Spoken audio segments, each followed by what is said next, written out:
Hello बच्चों, स्वागत है आपका मेरे YouTube चैनल में। आज हम स्टार्ट करने वाले हैं क्लास 9th का एक इम्पॉर्टेंट टॉपिक जिसका नाम है difference between speed and velocity.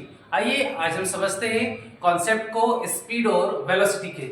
So what is the meaning of speed और वेलोसिटी? क्या डिफरेंस क्या होता है इन दोनों में, आइए समझते हैं। So first we start from speed. So what is the meaning of speed? हम लोगों ने एक फॉर्मूला सुना होगा ना, speed is equals to distance upon time. It means speed of a body is defined. किसी भी बॉडी की स्पीड को डिफाइन किया जा सकता है the distance travel by it per unit time. It means एक पर्टिकुलर टाइम में उसने कितना डिस्टेंस ट्रेवल किया है, ये उस बॉडी की क्या कहलाती है? Speed. It means speed of a body is defined as the distance travel by it per unit time. So in the formula type, speed is equals to distance traveled by an object upon time taken. And when we talk about velocity, so velocity having direction, so it is based on displacement. It means velocity of a body is defined as the displacement per unit time.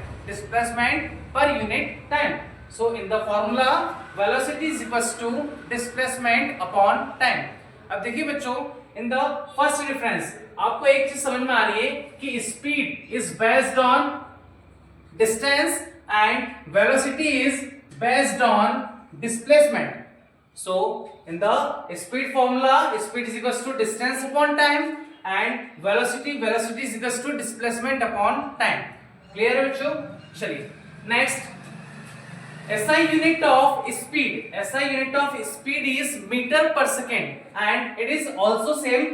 SI unit of velocity is meter per second because both the distance or displacement, both the length, it means its SI unit is meter and upon time taken it means second. So SI unit of displacement is meter and time taken is second, it means meter per second. Same as speed is equals to distance upon time. So SI unit of distance is meter and time taken is second. So it is also same, meter per second.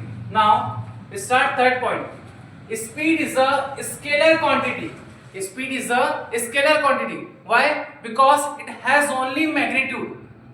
Speed is a scalar quantity because it has only magnitude. Magnitude it means किसी चीज की value, किसी चीज का मान, किसी चीज की क्वांटिटी, कि वो चीज कितनी है। It means speed is a scalar quantity because इसके पास उसकी सिर्फ वैल्यू होगी। जैसे आपको बाइक चलाना है सपोज, और आपको 40 की स्पीड से बाइक चलाना है, बट आपको डायरेक्शन नहीं दी गई है कि किस डायरेक्शन में जाना है, बस आपको इतनी स्पीड फॉलो करना है। इट मींस आपके पास सिर्फ उसकी वैल्यू है, मैग्नीट्यूड है। And in the velocity is a vector quantity. इसके पास क्या है? Vector quantity. It means velocity is a vector quantity because it has magnitude as well as direction. इसके पास मैग्नीट्यूड के साथ साथ डायरेक्शन भी होती है। इट मींस आपको 5 किलोमीटर तो चलना है, बट किस डायरेक्शन में चलना है वो भी बताता है। तो ये कौन बताएगा?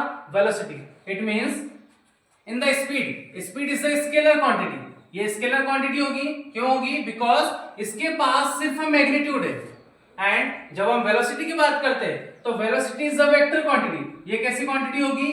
Vector quantity. वेक्टर क्वांटिटी क्यों? बिकॉज इसके पास मैग्नीट्यूड के साथ साथ क्या है? इसके पास मैग्नीट्यूड के साथ साथ डायरेक्शन भी है।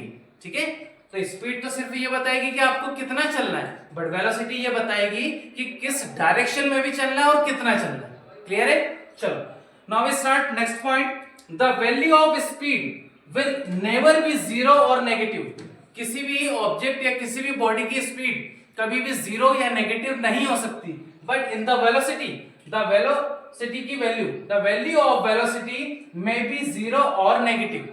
ठीक है, तो किसी भी बॉडी की वेलोसिटी की वैल्यू जो है वो नेगेटिव या जीरो हो सकती है because it is based on displacement. और आपको बताया था when an initial and final point और both are same, it means displacement is zero.